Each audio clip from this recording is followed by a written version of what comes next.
Assalamualaikum warahmatullahi wabarakatuh. Alhamdulillahirabbil alamin wassalatu wassalamu ala asyrofil anbiya'i wal mursalin wa ala alihi washabihi ajmain. Bersyukur kita ucapkan kepada Allah Subhanahu wa taala yang telah melimpahkan Ramadan karunia pada kita semua sehingga saya bisa mempresentasikan suatu materi pada hari ini dalam rangka tugas public speaking. Nah, salam sama-sama kita hadirkan pada Nabi Muhammad sallallahu alaihi wasallam. Allahumma sholli ala Muhammad wa ala ali Muhammad. Untuk tidak banyak mukadimah, saya mulai saja speech saya pada hari ini. Kali ini saya akan membahas tentang good listening. Jadi bagaimana menjadi pendengar yang baik dalam membangun jaringan sosial dengan orang lain. Nah, untuk materi pertama saya masuk ke slide yang pertama, yaitu bagaimana pengertian dari mendengar. Jadi mendengar itu bukan proses intelektual serta emosional yang membutuhkan dan integrasi input fisik, emosional, dan intelektual dari individu lain.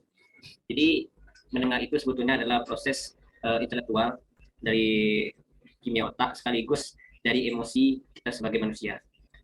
Jadi seluruh rangkaian tersebut terangkai menjadi satu kesatuan ketika kita melakukan aktivitas mendengar komunikasi atau kita mendengar apa yang dikatakan oleh orang lain. Nah, ketika mendengar kita berusaha untuk mencerna apa yang disampaikan oleh orang lain, kita pikirkan lalu kita rasakan melalui emosional kita. Kadang apa yang kita dengar kalau kita tidak pertimbangkannya dengan perasaan, justru kita menjadi orang logis yang berbahaya. Gitu. Sebab manusia itu pasti memiliki perasaan. Jadi perasaan atau emosional pun harus dipertimbangkan ketika kita mendengarkan orang lain. Jadi kapan kita harus mendengar orang lain untuk membalas, dan kapan kita bisa mendengar orang lain untuk memahami apa yang disampaikannya. Mana tahu orang tersebut hanya ingin untuk didengar pada saat tertentu. Nah, mendengarkan secara efektif akan mampu membangun kepercayaan antara individu maupun kelompok, sehingga networking atau jaringan dibentuk mencapai keberhasilan. Jadi dalam kelompok ataupun kita dalam bergaul, networking atau jaringan dibentuk itu mencapai keberhasilan apabila kita mampu mendengarkan orang lain dengan baik.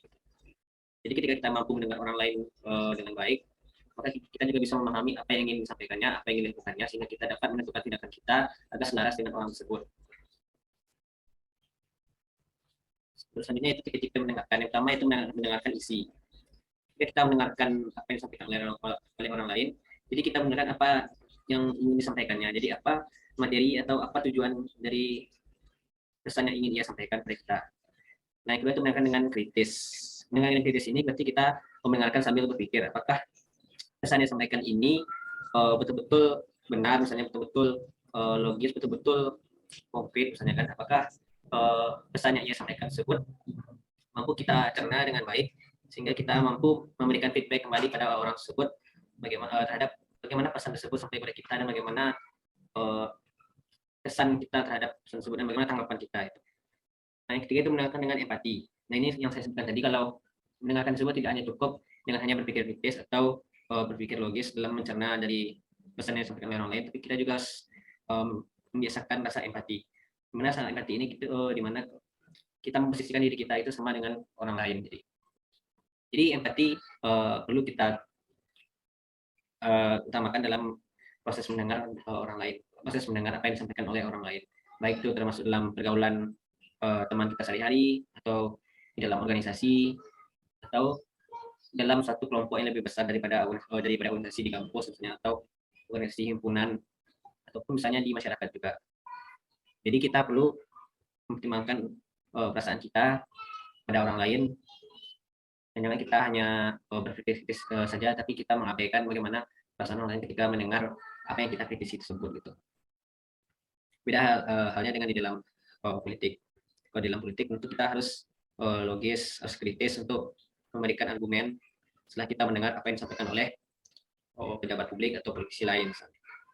Namun dalam kehidupan sehari, di dalam organisasi, dalam kelompok, untuk membangun jaringan sosial yang baik dengan orang lain, tentu kita harus memiliki empati terhadap orang lain tersebut, memahami orang lain, sehingga kita mampu merangkul bersama dan membangun networking yang luas dan yang sehat. Kemudian jadi ciri-ciri pendengar yang baik. Ciri-ciri pendengar yang baik ini, yang pertama yaitu tidak dia membisu. Ya, sewaktu kita mendengarkan orang lain berbicara, tentu kita tidak hanya dia membisu, kita harus memberikan feedback padanya sebagai bentuk bahwa ini merupakan tanggapan kita terhadap mereka, bahwa kita mendengarkan apa yang mereka sampaikan, apa yang mereka bicarakan. Tapi bukan berarti kita membantah mereka, cuma kita bisa memberikan tanggapan kita, oh iya seperti itu, atau oh iya begitu juga seperti itu gitu. Nah, yang kedua itu membantu meningkatkan kepercayaan diri.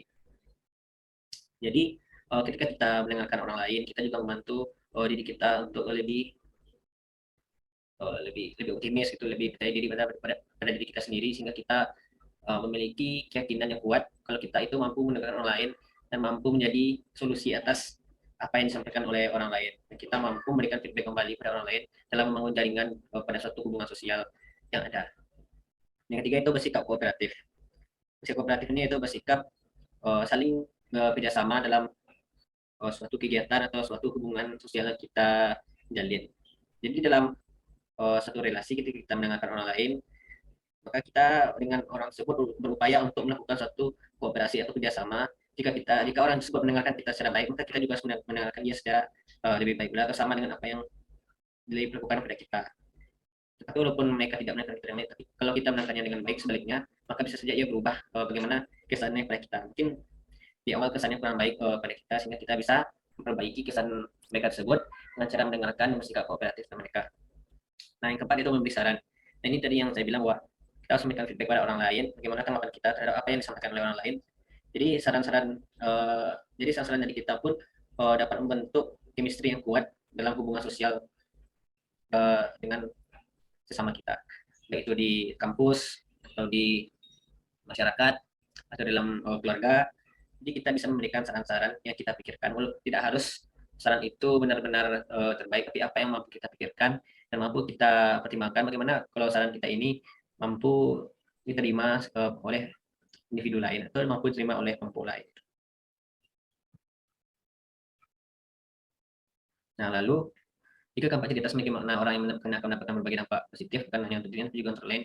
Beberapa hal positif tersebut adalah, yang pertama, seorang good listener akan disukai oleh banyak orang karena dapat memenuhi dasar kebutuhan manusia untuk didengarkan. Jadi kebutuhan manusia itu pasti untuk didengarkan, itu sudah menjadi kodrat manusia. Jadi kita tidak boleh misalnya hanya ingin didengar saja, tapi kita tidak mau mendengarkan orang lain. Itu yang disebut tadi sifat kooperatif.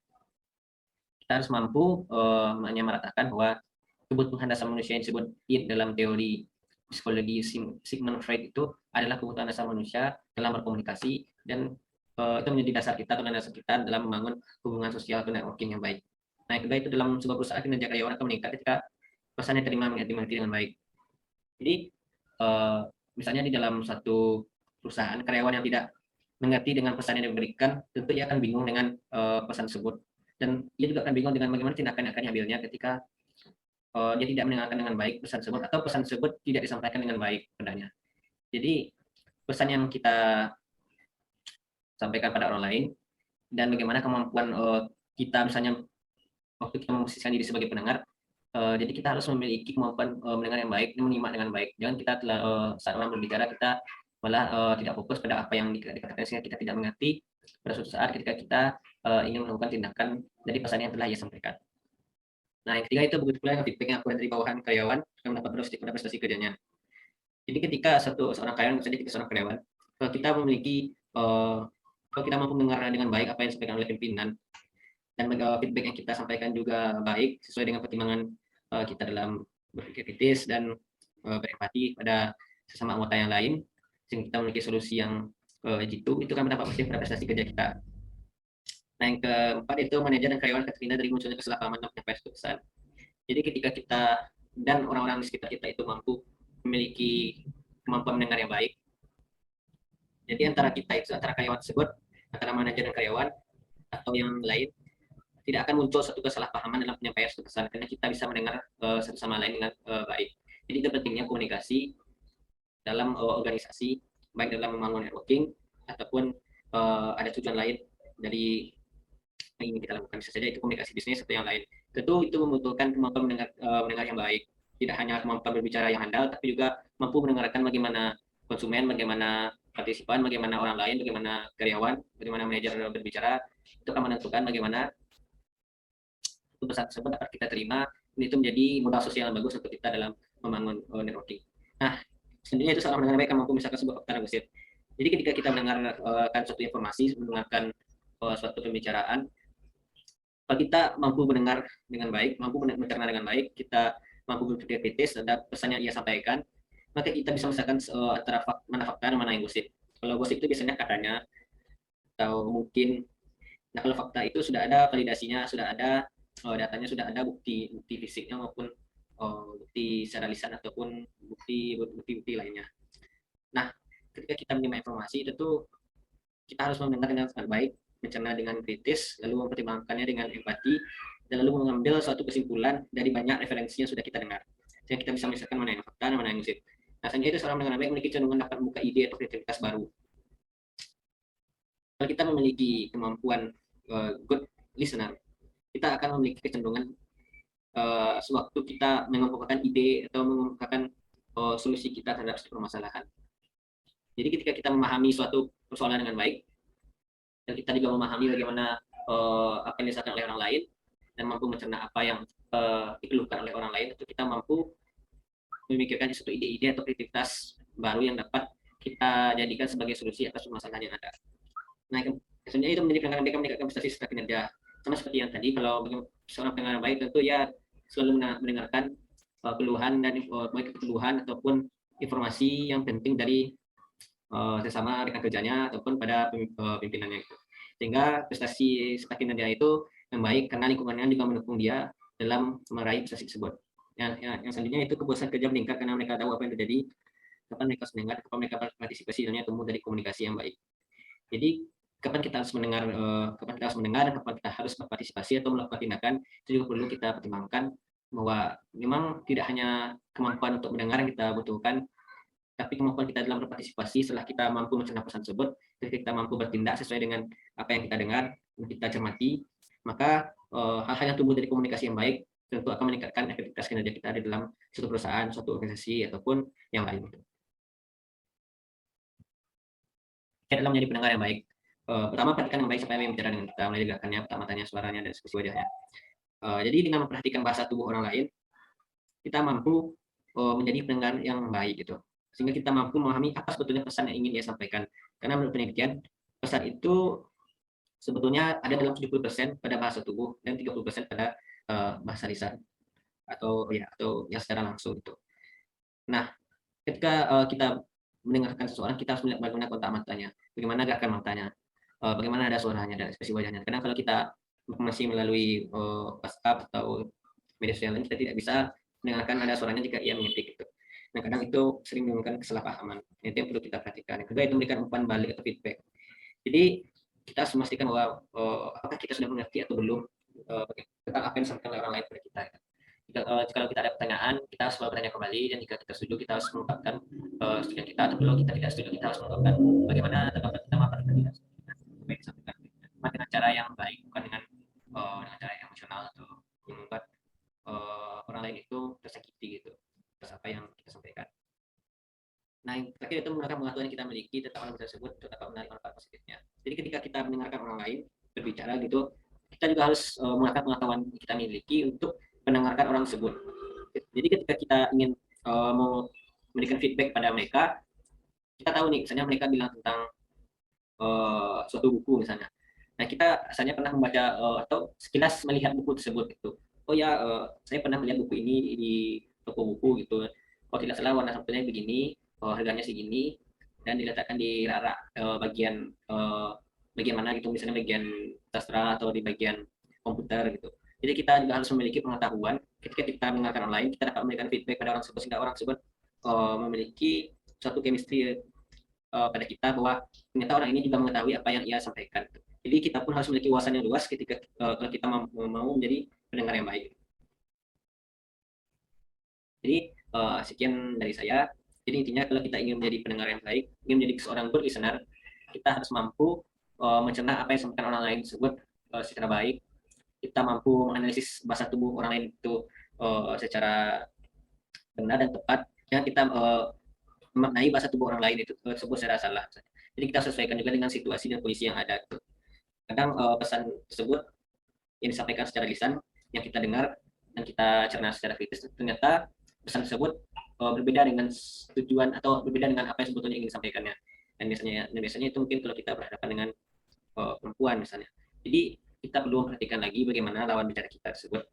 Kita perlu memposisikan diri kita sesuai dengan orang lain, dan bagaimana orang lain tersebut. Kalau kita misalnya bicara pada dosen, misalnya mendengarkan seorang dosen berbicara, kita harus mendengar dengan baik. Kita tidak boleh berbicara pada teman ketika dosen berbicara. Kita harus memberikan feedback kepadanya. Mungkin kita perlu bertanya kembali atau kita menanggapi apa yang disampaikan oleh dosen tersebut sebagai bentuk atau wujud dari bahwa kita ini adalah mahasiswa yang baik atau memperhatikan dosen saat berbicara itu. Sehingga dosen tersebut juga akan oh ya ini anak ada menghargai dosennya itu, ada ini anak ada aktif atau ini anak benar-benar niat untuk kuliah gitu. Nah beda lagi kalau kita misalnya dengan teman-teman kita mungkin kita bisa bercanda gitu kan, tapi jangan sampai lewat batas. Dan kalau bersama teman-teman itu kita bergaul atau mendengarkan misalnya keluhan dari teman-teman kita misalnya, atau kita mendengarkan informasi dari teman-teman kita walaupun informasi itu kadang sepele, tapi bisa saja informasi tersebut suatu saat akan berguna bagi kita untuk apa saja misalnya untuk memahami teman kita secara lebih dalam, atau kita bisa menggunakan informasi yang disampaikan oleh teman kita tersebut untuk berbicara dengan orang lain atau untuk memperkaya pengetahuan kita. Jadi kita jangan pernah menganggap sepele atau menganggap remeh ketika kita berbicara ataupun ketika kita mendengarkan orang lain ketika berbicara. Jadi kemampuan mendengar ini saya rasa paralel dengan kemampuan kita dalam menyampaikan sesuatu. Ketika kita mampu mendengarkan orang lain dengan baik, biasanya kita akan mampu memberikan feedback yang baik juga kepada orang lain. Jadi sekian dari saya. Kalau ada kata-kata yang salah mohon dimaafkan. Wabillahi taufiq wal hidayah. Wassalamualaikum warahmatullahi wabarakatuh.